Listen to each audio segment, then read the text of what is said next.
3 weeks ago, I left for a work trip thinking everything would be normal. My husband, Mark, didn't want to come with me.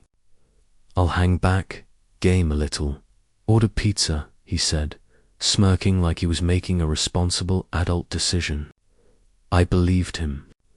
I really did. After all, he's 41, not some college freshman left alone for the first time. He's an adult. He can handle himself, right? Day 1 passed without incident. He sent me a text. "All good, just ordered a pepperoni pizza." Living the dream, I smiled. That's when the first flicker of doubt should have hit me, but I brushed it off. Who hasn't ordered pizza while their spouse is away? Then came day 2. That was the day Mark decided he was going to become a grill master, except we don't own a grill, not even a small one. So, naturally, he improvised. He stacked 3 baking sheets on top of each other, poured lighter fluid over them, lighter fluid, and proudly declared he was about to make gourmet charcoal magic. I thought, okay, maybe it's just smoke. A little harmless smoke. 40 minutes later, the smoke alarm had screamed the song of its people continuously. Our apartment smelled like an abandoned gas station, and the kitchen resembled a post-apocalyptic movie set. I stared at the text he sent me, nailed it. Charcoal flavor coming through strong. "You're welcome," by day 3. Mark had discovered the wonders of TikTok and decided he was ready to embrace minimalist living. He announced, very seriously, that we only needed 1 bowl each. That's fine, in theory. But the bowls he picked were the salad bowl and the dog's water dish. Everything else, the soup bowls, cereal bowls, pasta bowls, the dog's emergency backup water bowl, gone into the trash. Minimalism achieved. Breakfast became a negotiation with fate. He had bulk ordered 20 frozen burritos, which he insisted would sustain him for weeks. By week 2, he was eating them straight from the freezer because, in his words, it's basically a cold wrap. Saves electricity. I started imagining him in a burrito-induced trance, thinking the freezer was a 5-star kitchen. Laundry, it turns out, was another concept he reevaluated. 2 pairs of basketball shorts became his entire wardrobe. I shudder to describe what those shorts had become after 2 weeks of continuous wear. They were no longer fabric. They were a rigid, denim-adjacent cardboard, exuding a faint odor that made our poor dog growl every time Mark sat down that night. I'd imagine Mark wandering the apartment, shirtless, playing some obscure YouTube playlist, maybe even narrating his own cooking disasters aloud. I would text him little warnings. Don't burn the place down. Don't kill the dog. Don't set anything on fire again. And the dog. Oh, the dog had started retreating strategically. He began sleeping in corners, moving to high ground.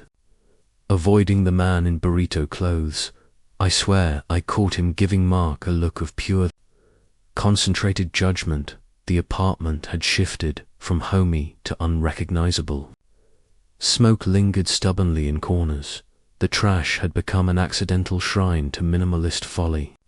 And the freezer hummed ominously, full of unthawed burritos, silently judging my life choices.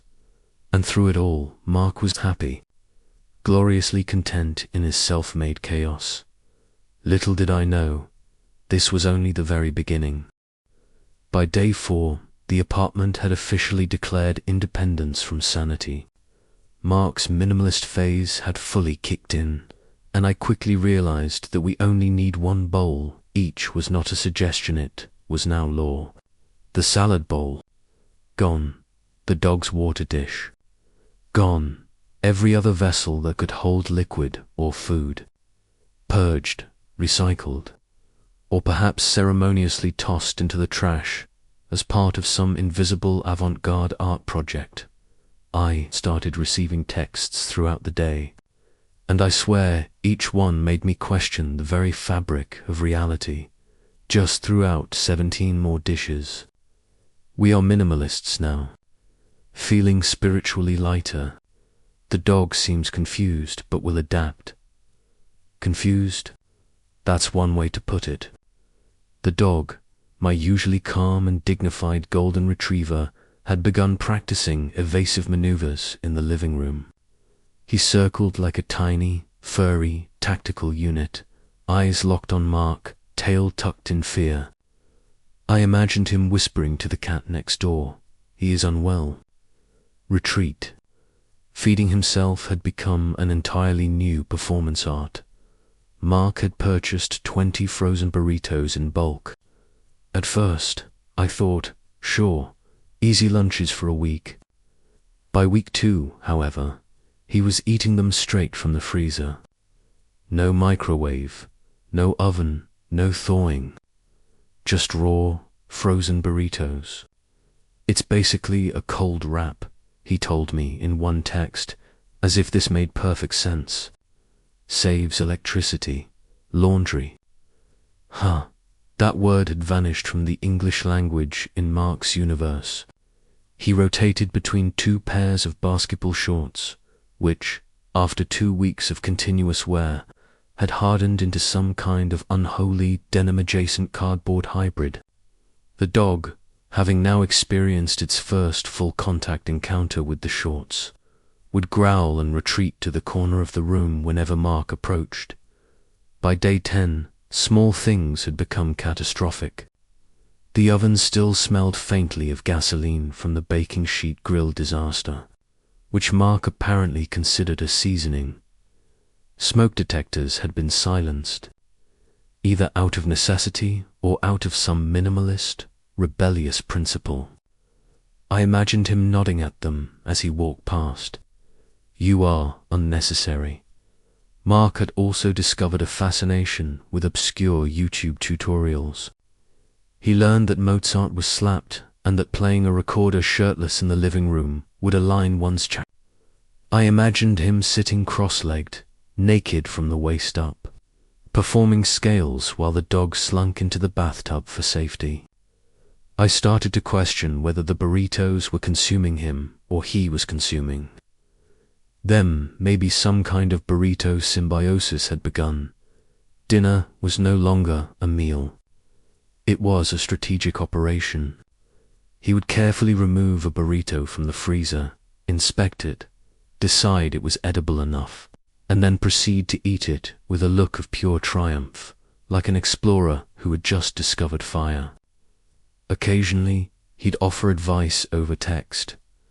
Pro tip: cold burritos are gourmet. Must try. Electric savings equals world saving. The apartment had transformed from a cozy living space into something resembling a minimalist, post-apocalyptic warzone. Lightly scented with the ghost of charcoal, raw, frozen burrito, and dog panic. Every corner bore the signs of Mark's new philosophy.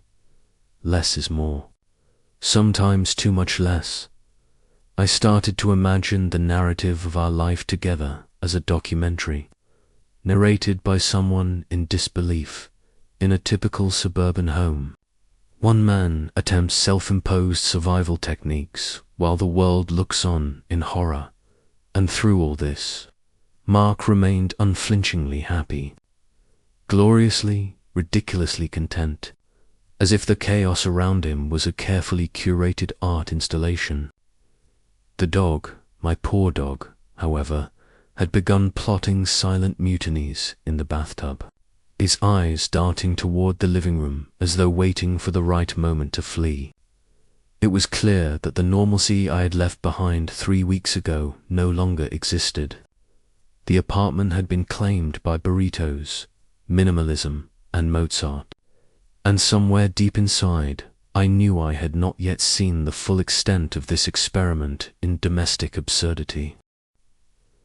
By the beginning of week 3, The apartment had fully transformed into Mark's personal laboratory of absurdity. Minimalism, burritos, and smoke were no longer separate phenomena. They had fused into a singular, unstoppable force of chaos. One evening, I received a text that simply said, "Mozart slapped. Recorder ordered. Shirt optional.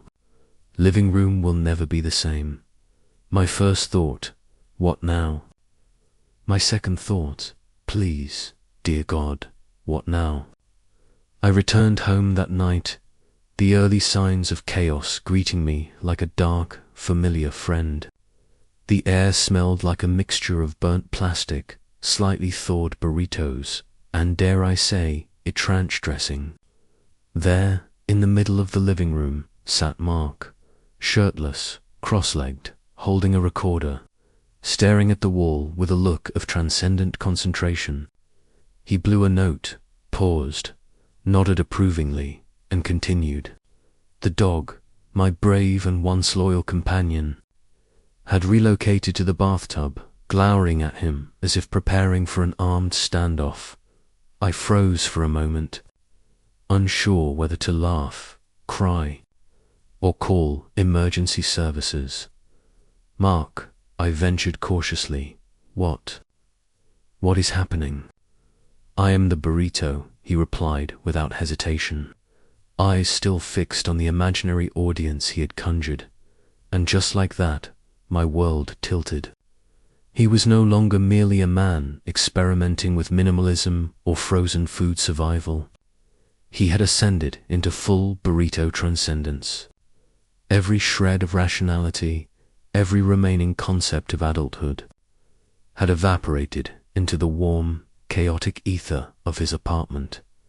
I walked through the living room slowly, cataloguing the damage, smoke detectors silenced, baking sheets piled in the corner, a faint smell of lighter fluid still clinging stubbornly to the oven. Burrito wrappers were strewn across the countertops like confetti after a particularly sad parade. The dog whimpered quietly, his tail tucked under him, eyes darting between me and Mark as if to say, "I told you this would happen." Mark continued to play his recorder, oblivious to the world. Occasionally, he would stop mid-song to offer life advice. Cold burritos are superior. Minimalism is enlightenment. Mozart slapped harder than you think. I wanted to intervene. I wanted to demand he change, do laundry, feed himself like a human, restore even a hint of order. But as I opened my mouth, I realized was too late.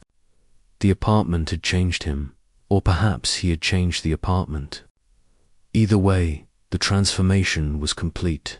The dog, now fully traumatized, had taken up residence in the bathtub permanently, occasionally venturing out only to glare at Mark. I started speaking to him softly, in hushed tones. "It's okay, buddy. We'll survive this." I poured myself a cup of coffee, hoping for some sense of calm, but the smell of burnt plastic and ranch still hung in the air like a thick fog. By the end of the evening, I understood something fundamental. The chaos was no longer just external. It had become psychological.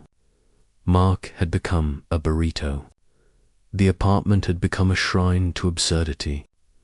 And I, your humble narrator, was left to observe, terrified, amused, and utterly powerless. As I sat on the edge of the couch, notebook in hand, dog in the bathtub, recorder blaring in the background, I realized I had entered the third stage of grief acceptance. Only this acceptance came wrapped in smoke and burrito crumbs, and yet, somewhere deep inside, I couldn't help but laugh, because the universe, in its infinite wisdom, had decided to teach me a lesson. Never underestimate what a 41-year-old man left alone with burritos and TikTok can accomplish. Little did I know, this was not the end. There was still one more stage, the aftermath, the reckoning, and the desperate attempt to reclaim our home. When I finally stepped through the front door, I was hit by a wave of sensory assault. The smell was immediate: burned plastic, cold burritos, and that faint hint of gasoline from Mark's Grillmaster experiments. My eyes watered, not just from the smoke, but from the realization that this was real. This was actually happening. Mark greeted me with a grin, shirtless as usual. Recorder abandoned for a moment, as if to say, "Look, I've survived 3 weeks alone, and I'm thriving." The dog, poor thing, bolted from the bathtub, skittered to the corner, and glared at me as though asking, "Are you here to save us, or make it worse?" I took a deep breath. Okay. Step 1. Assess the damage. The kitchen was a war zone. Baking sheets leaned precariously against the counters, some still sticky with charcoal residue. Burrito wrappers littered the floor, frozen in mid-collapse, as if they had formed some miniature sculpture of despair. Minimalist principles had been applied with the precision of a hurricane. Every bowl, plate, and utensil had been purged. And yet, somehow, Mark was sitting in the middle of it all, radiating bliss. "Mark," I said carefully, "what exactly did you do these past 3 weeks?" His reply was casual, too casual. I leveled up my burrito game. Minimalism is enlightenment. Mozart slapped harder than ever. And I think the dog understands me better now. I stared. My brain short-circuited. The dog, meanwhile, had resumed its position in the bathtub, ears back, clearly plotting a tactical retreat should Mark attempt further experiments. It became clear that my first task was containment. Step 1. Retrieve the dog. Step 2. Secure any objects capable of further experimentation. Step 3. Restore some sense of order to what had become a lawless zone of frozen burritos, baked sheet grills, and rogue minimalism. Step 1 took 20 minutes, during which I negotiated with the dog in a low, conspiratorial voice. "It's okay, buddy. You're safe. I'm here. We can survive this." Step 2 required stealth and patience. I tiptoed around the apartment, gathering the last remaining items that Mark had not yet turned into instruments of chaos. The single salad bowl, miraculously intact, became my trophy, my symbol of hope. Step 3. Well, step 3 was mostly me muttering to myself, while Mark offered unhelpful advice from the couch. "Don't worry. Less is more. Burrito crumbs are essential for spiritual alignment. Smoke adds character." By the end of the first evening back, I had accomplished 2 out of 3 goals. The dog was convinced it could trust me again. The apartment was still a mess, but I had begun reclaiming it. Mark, meanwhile, remained blissfully unaware of the magnitude of what had occurred, humming a faint Mozart tune as if the past 3 weeks had been a perfectly normal experiment in domestic life. Sitting down with a cup of tea, I realized something. This was going to take time. Mark's chaos was not just physical. It was psychological, a full-on lifestyle evolution. I could scold him, organize, and clean, but the burrito energy he had absorbed could not be unlearned overnight. And yet, amid the exhaustion, I found a strange kind of humor. There was comedy in the absurdity, in the utter disregard for normalcy. I could see it now, clear as day. One day, this story would be legendary. The neighbors, the dog, the burnt kitchen, they would all tell tales of the 3-week reign of Burrito Mark. But for now, I was left to contain, negotiate, and survive one frozen burrito, one minimalistic disaster and one terrified dog at a time. Little did I know, the final stage, the moment of true relief, of laughter and sanity was still ahead, and it would require leaving the battlefield for a short, sacred time out. By the start of the final morning, I had made a decision. Survival meant temporary retreat. I could attempt to reclaim the apartment, negotiate with a burrito-obsessed man-child, and restore some semblance of order. Or I could leave it all behind for a few precious hours and reclaim my own sanity. I grabbed my bag, coaxed the dog out of his makeshift bathtub fortress, and muttered softly, "We're going on a field trip. To a safe place." Safe place, in this case, meant the local cafe, the one with strong coffee and almond croissants. I pushed the door open, and for a moment, the chaos melted away.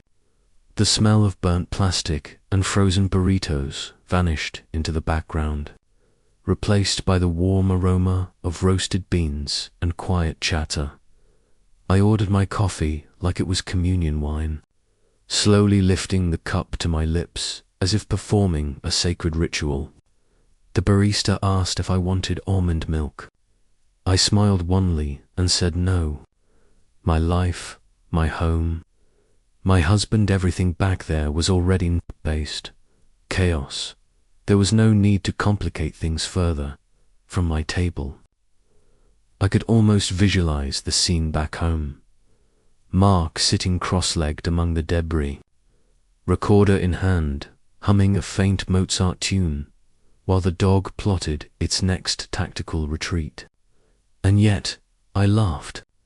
Quietly at first, then louder. The kind of laugh that comes from complete exhaustion, from surviving the absurd. For those few precious minutes, I let myself breathe. I didn't have to think about burnt baking sheets, or frozen burritos, or minimalistic disasters. I didn't have to mediate with a shirtless recorder-playing man-child, or negotiate peace with a traumatized dog. I just sat, sipped my coffee, and let the world continue spinning outside the cafe windows. And yet, even in this small oasis, I couldn't ignore the faint, inevitable truth. Mark would survive. The apartment would continue to smell faintly of gasoline and frozen burritos. The dog would eventually forgive him, probably. And I would go home later, ready to tackle the chaos again, armed with tea, patience, and a sense of humor hardened by 3 weeks of domestic absurdity. For now, though, I was free. And in that freedom, I realized something vital. Sometimes survival isn't about fixing the mess immediately. Sometimes it's about stepping back, taking a breath, and enjoying the small victories, the quiet moments of sanity before returning to the battlefield. As I sipped my coffee, I glanced at the dog's bowl. In my bag, I had secretly brought him a spare water dish. I smiled.